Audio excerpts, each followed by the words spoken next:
성도 여러분 안녕하십니까? 구역공과 우리 이사야서 15장 말씀 세상을 향한 선지자의 눈물이라는 제목의 구역공과 나누도록 하겠습니다. 오늘 본문 이사야서 15장 1절부터 9절 말씀입니다.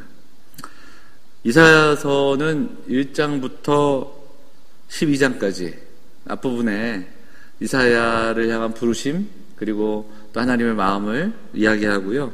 13장부터 23장까지 열방을 향한 하나님의 계시가 나옵니다.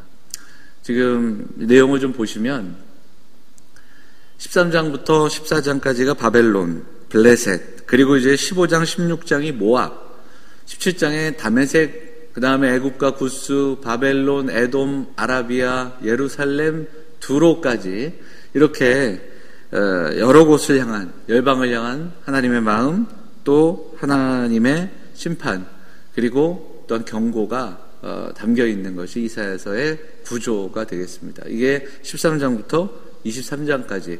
그런 가운데 오늘 본문은 15장 1절부터 9절인데 여기에 모압의 멸망에 대한 이야기가 담겨 있습니다. 본문의 주요 내용을 한번 보면 첫째는 모압의 멸망과 통곡에 대해서 1절부터 4절까지 이야기하고요. 두 번째로 모압을 위한 애도의 이야기가 5절부터 9절에 나와 있습니다. 이렇게 주요 내용을 두 가지로 구분해 볼 수 있어요. 자, 여기서 한 가지 좀 기억해 볼 게 모압이라는 나라는 도대체 어떤 민족, 어떤 나라인가, 이스라엘과 무슨 관계가 있는가를 살펴보도록 하지요. 모압은 아브라함의 조카 롯 그리고 그의 딸 사이에서 태어난 민족입니다. 소돔과 고모라가 심판을 받아 멸망할 때 롯이 두 딸과 함께 살아남게 되죠.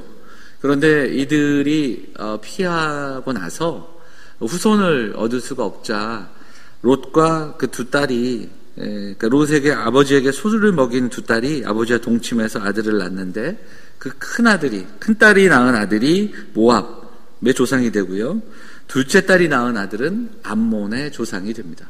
그래서 모압과 암몬이 이스라엘과 관련이 있고 또한 모세오경 속에서는 계속해서 그들과 연계되는 그런 이야기들을 볼 수 있습니다. 그들은 사해의 동쪽 땅 요단강 건너편에 정착했고 민수기 22장을 보면 모압의 왕 발락이 발람 선지자를 고용해서 이스라엘을 저주하려고 했으나 그렇게 되지 않은 그 이야기가 나오고요. 또 민수기서 25장에 보면 바알볼 사건으로 인해서 이스라엘이 집단적으로 음행에 빠질 때 어떤 이들이 역할을 하는 것을 보게 됩니다. 그렇게 계속해서 모압은 끊임없이 이스라엘의 이야기 속에서 비춰지고 또 등장하게 되죠. 그런데 오늘 본문은 그 모압의 심판에 대해서 이야기하고 있는 겁니다.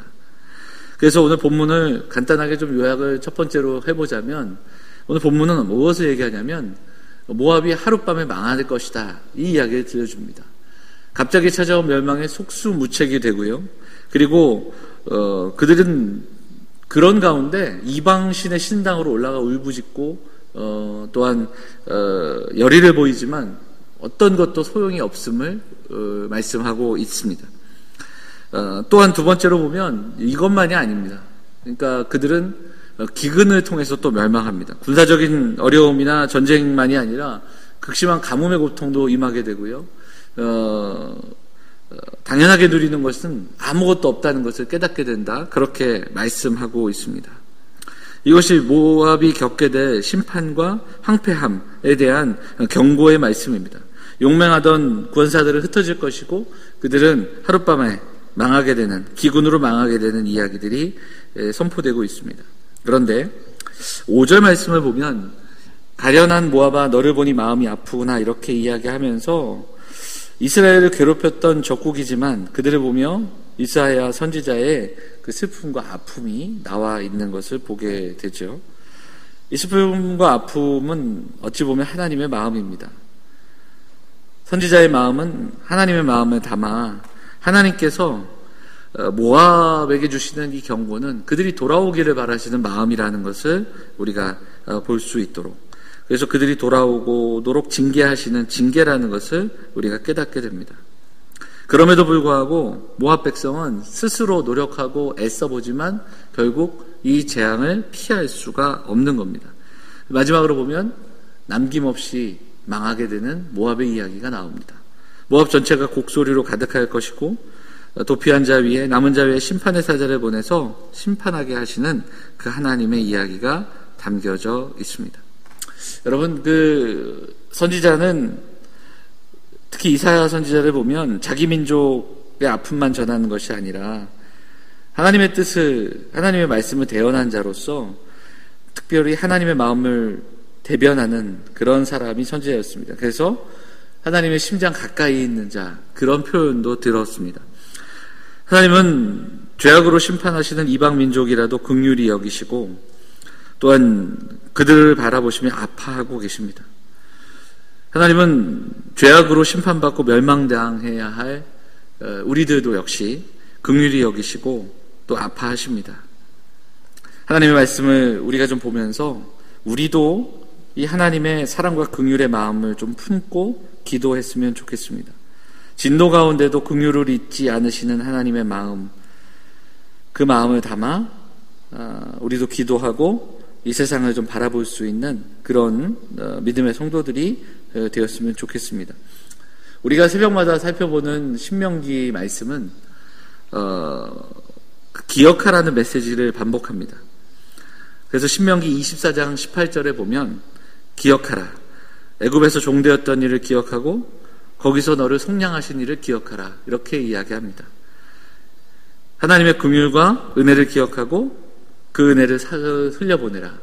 그래서 성도는 하나님의 은혜를 기억하는 사람이고요, 성도는 예수 그리스도의 십자가와 부활을 기억하는 사람입니다. 그리고 세상을 향해 그 예수님이 기억나게 하는 사람, 그들이 성도인 줄 믿습니다. 자, 오늘 본문 맨 앞으로 한번 다시 가보면 이사야서 13장부터 23장까지의 내용이 바로 열방을 향한 이야기였다. 그 중에 오늘 모압에 대한 이야기다, 이렇게 말씀을 드렸습니다. 왜 이렇게 열방을 향한 이야기가 가득될까? 경고가 나올까? 가만히 읽어보면 각각의 열방의 각 나라들을 향한 경고가 아니라 사실은 유다를 향한 경고의 메시지입니다. 그들과의 관계 속에서 자신들이 누구인지를 모르고 열방을 쫓아가고 열방을 닮아가는 정체성을 상실하는 백성들을 향한 경고의 말씀입니다. 교만과 저들처럼 교만하지 말며 자만하지 말며 위기의 때에 헛된 곳으로 달려가지 말며, 그런 이야기들이 담겨져 있습니다. 세상을 향해 달려가던 걸음 멈추고 이스라엘은 하나님의 백성이므로 하나님께 나아가야 한다. 그 이야기가 반복해서 선포되는 것이 바로 열방을 향한 경고의 말씀의 주요 메시지라는 것을 보게 됩니다. 오늘 본문을 한번 3가지 정도로 정리를 해보게 됩니다. 왜 열방을 향한 경고인가? 이것을 한번 3가지로 정리해보면, 첫째는 하나님이 이 땅을 통치하고 섭리하신다는 선포입니다. 두 번째는 하나님은 고통과 아픔 속에 함께 하시며 울고 계시기 때문입니다. 그리고 마지막, 하나님은 교만과 자만과 육신의 자랑을 높이는 자를 용납치 않으시기 때문입니다. 이사야는 이 이야기를 전하면서 모압의 모습을 보며 함께 울고 있습니다.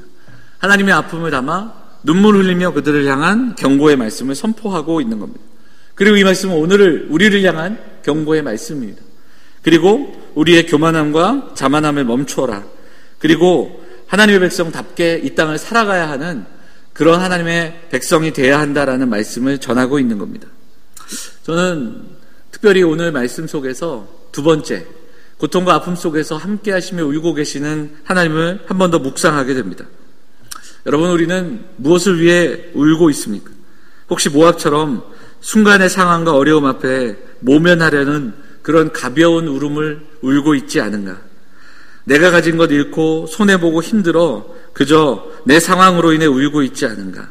그래서 헛된 곳으로 달려가 그 눈물을 닦으려고 하고 있지 않은가 돌아보게 됩니다. 하나님의 백성은 하나님의 은혜를 누리지 못함에 먼저 울어야 합니다.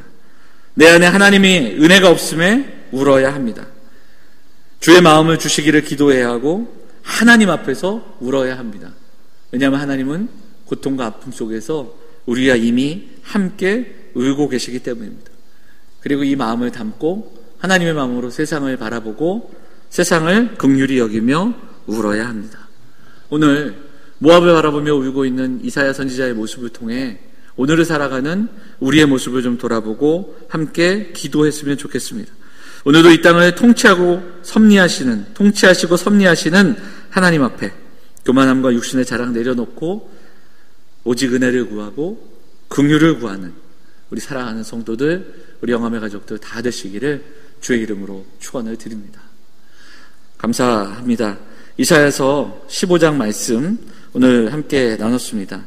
한 번 더 이 말씀을 읽고 묵상하시고 그리고 또한 여러분의 삶 가운데 적용하는 그런 시간들이 될 수 있기를 간절히 소망합니다. 감사합니다.